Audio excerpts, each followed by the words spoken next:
kan zir le tu chu function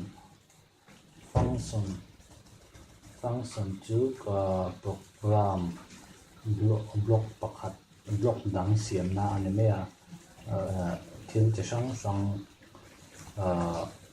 antinan kan program main function a kan thil zong kha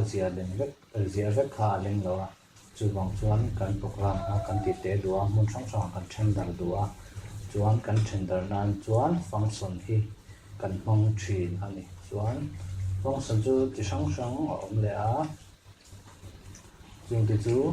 pakhat na hi standard library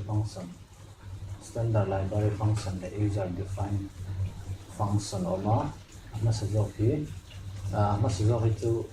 standard library function hi chu compiler in anei sa man mai theya om sa kan kolanga kan include anga kan function kha man thein library om sa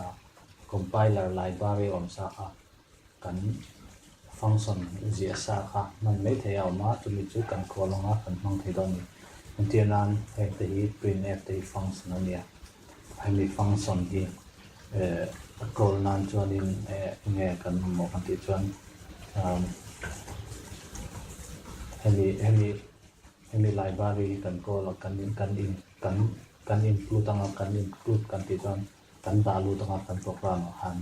chuan hei input output ania kan sai tong kan kan tutorial masabera kan sai fe to input output library nia chuan hemi library hian hemi te function ho hi hemi te pahnih function hi akeng tela hemi te function hi amam theina siam ani hemi hi po hi ti tel tho print hei file ania file print chona chuan standard library function chu compiler in nei sa man mai thea cho call mai thei ho zia chop ngai lo ange man mai ami ho khania chuanin user defined function chu tema soi fiat deuh kai kangaya thui deuh lakin user defined function chu programmer ina admin po adu azia thei admin function hing po du azia thei a return type po adu apek thei chuan argument po adu zat azia thei le user ina rem chan dan ang zira tam thei ang ber po asiam theya user defined function chu exact po asiam theya user thu ne ni chuanin programmer ina asiam chu khatiang function zong kha user defined function ya chuan user defined function ni soi fe lela function prototype hang how to program zia kila function prototype calling function te function definition te passing argument to a function te return statement te hi program zia kila chuan kan soi fe anga au samzo hong she thiam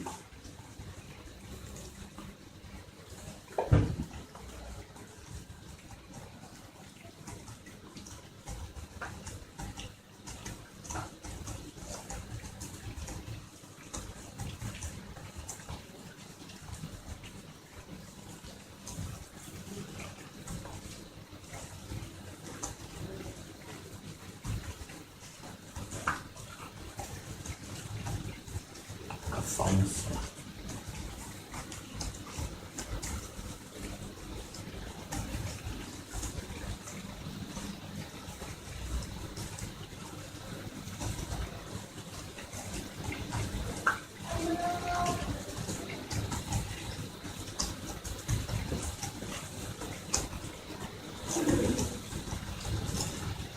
kan function hi kan call hala ta hian kan call halanga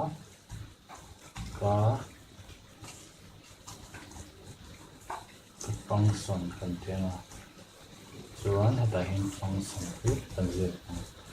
in function chuan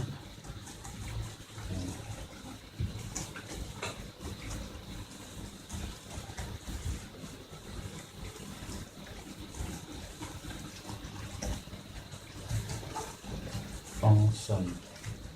mandan tutorial ta chuan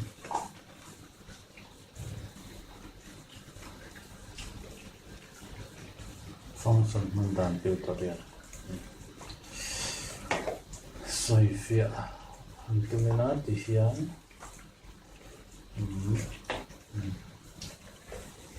Amasaberin number 1 function prototype and syntax of function prototype and ta function prototype omzia chu helai ni hi function prototype sa function prototype ani hi function thui hi function prototype ania function prototype hi kan zia angai na chan chu kan function hi an noi lama main zo kan zia du wangin kan define ko tangaya kan fill ko tangaya omja chu hetiang hi nakina ka siak don ni o ti ha fill lock ngaya chuan ta hin kan fill lock ang ni chu ani hi kan fill lock a helai function prototype le helai ni function definition hi ai lang ti le la chuan hei ta hian hi a syntax ania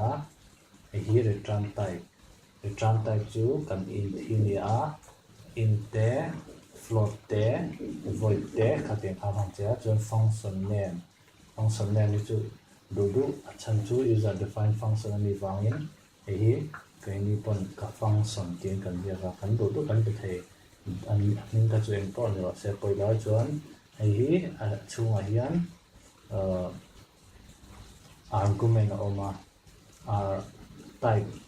type 1 argument 1 type 2 argument 2 dot atia keni chon ta chon argument kan nei leng lo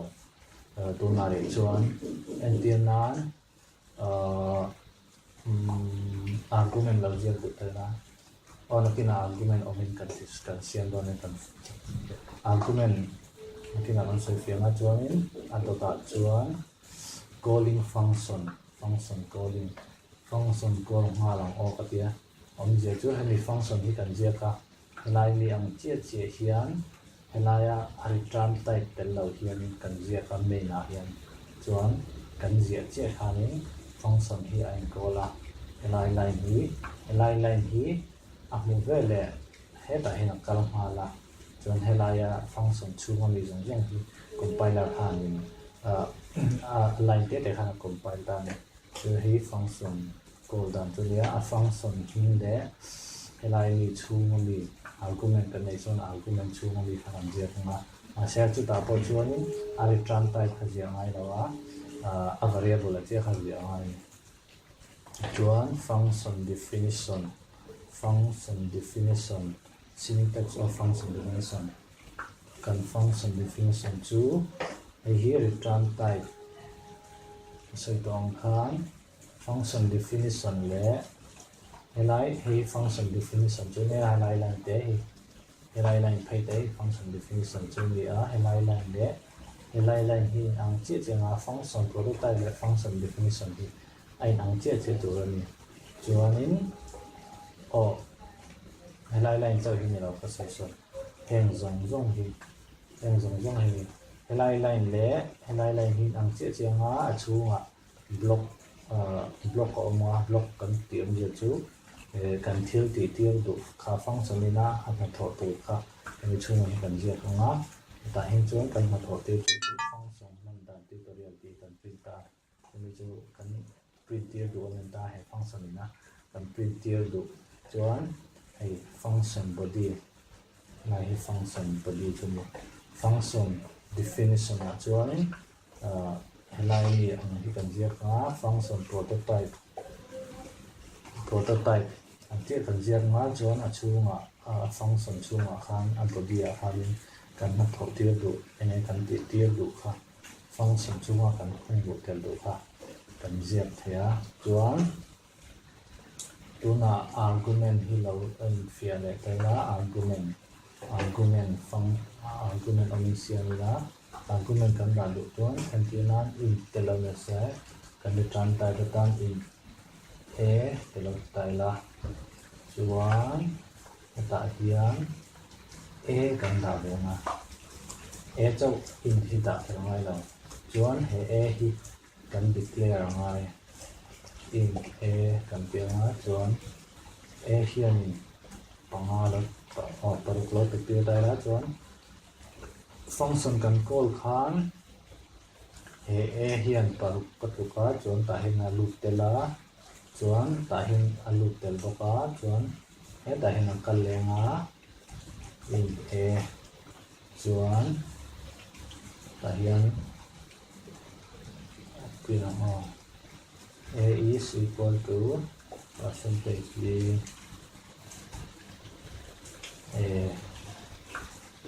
khane chuan hei argument ania argument hi du za ta ziat ya in te tikhan b te polo duna du za hitenan float ko an mix pon en ko kha da theni tuna chuan pakhat chau hmangin en tia tai la chuan hei function na argument pass dan tu nia hi kan argument akan ani hei kan argument ania hei kan argument return type a ania chuan enai ni lam tu ti ka kha chen nang chia chuan copy chhila a is 5d or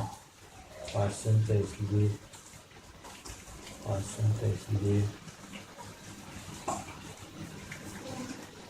a is 6 ketika dia argument pass dan tu chuan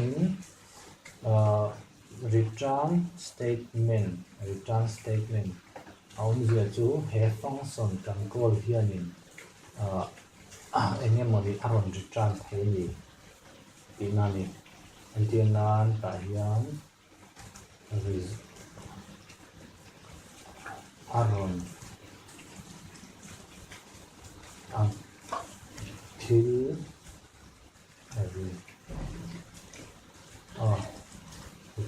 result ni result kan tianga ai kan declare le nga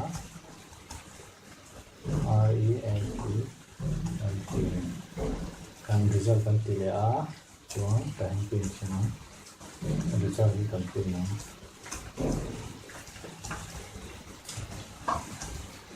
percentage d plus n and function result om zia chu he function hian thil return a ron nei dom kan call khan chuan function na hian e kan da lu ta a plus lo ta la a plus ni chuan 6 ni ta 7 nga chuan hei hi return dan tu return return a kan tanga hemi a value kan return du a he function na tang hian kan return ta chuan heta hian kan lo dong song ne ta he function hian hemi a value hi heta in return nga chuan kham return value kha result variable hian a khung loop le nga chuan kham result variable kan khung loop ka ta hin kan pin chok le thang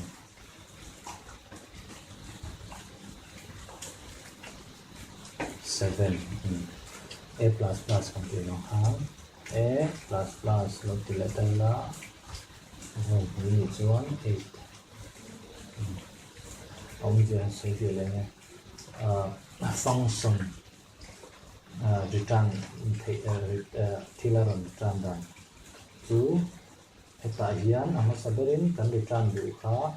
function chu ma khan return ti kan dia na chuan a hi kan return du ta return a ti kan dia ma heta hian kan semicolon chuan he function hian a value hi ron return do ni a function call na khan heta dei hian ron return do ni chu chuan he function hian a value ron return a heta hian kal thaya heta hian kal thaya chuan akal thai zo khan a value kha result a hin om dai to thung chuan ta hin kan print tan the function return bang ni a next chuan function hi type chi sang sang oma pakhat na chuan function with no argument ani chuanin lai a hianin ma inject don lo ta hian ma inject don lo tinani ta hian ta hian ma inject don lo tinani a chuan a dot and no return value ani chuanin ta po hian ma inject return value po ma on don lo line hi on don lo tok tinani chuan function with no argument and a return value ni chuanin helai hi om lawanga ma se return value te kan nei thong helai na hi chu om thong tiang line hi chu tina lia chuan a dot lea chuan function with argument but no return value ni chuanin helai line hi om lawanga ma se ta hian in a khau mang chuan function with argument and return value chu hi tuna kan program hi function with argument and no return value ania chuan kan sai thalenge ate function with no argument chu hi om lawanga hi om bokang chuan function hianin no return value ni dangin function with no argument no return value hi hian no bokang chuan khati khania hi chung ai chuan thil eng no ka du user in azia khaya program kan chuan function with no argument but return value ni chuan ka kan ta hian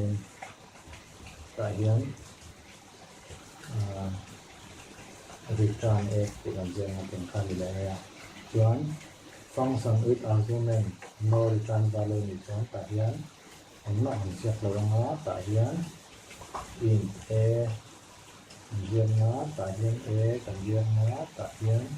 a in a tingkah nilainya chuan function with argument return value ani bok chuan return value ni bok chuan again return a tikanya chuanin ketika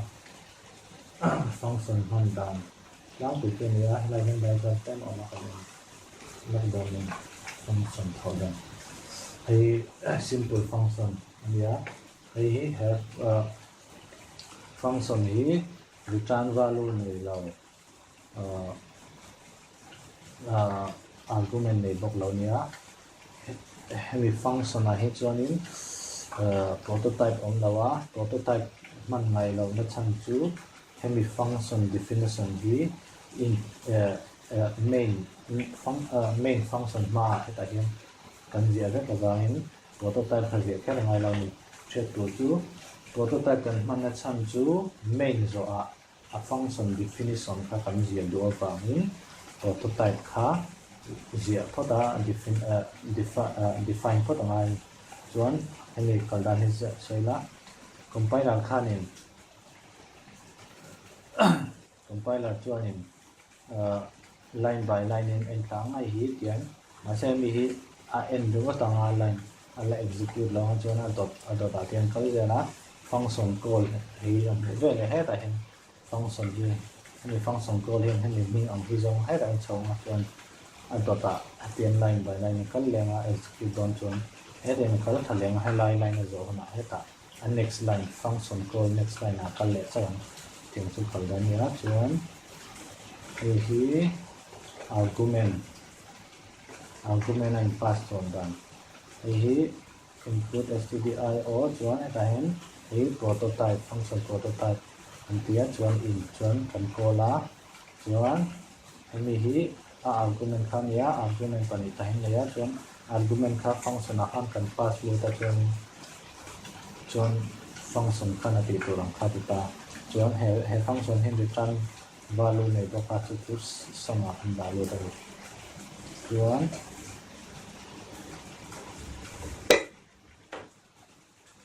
adot le chu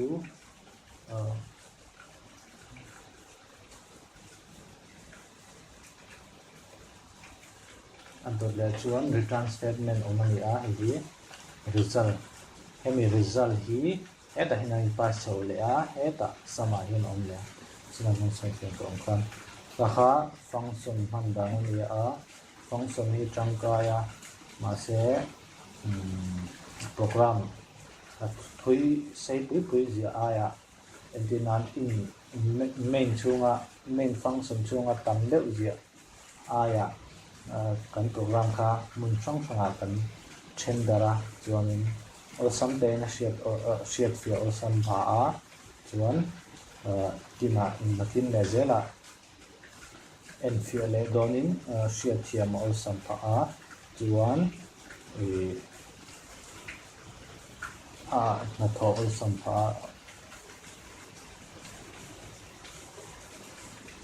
function hianin function mang hianin program chi sang sang block kan chen thei kan ti to ha chuan next tutorial a chuan recursive function kan zir le nga recursive function po hi atangkai em na ma se amman na tan boka tangkai lo na te ania tu te bo tu kan de tu amara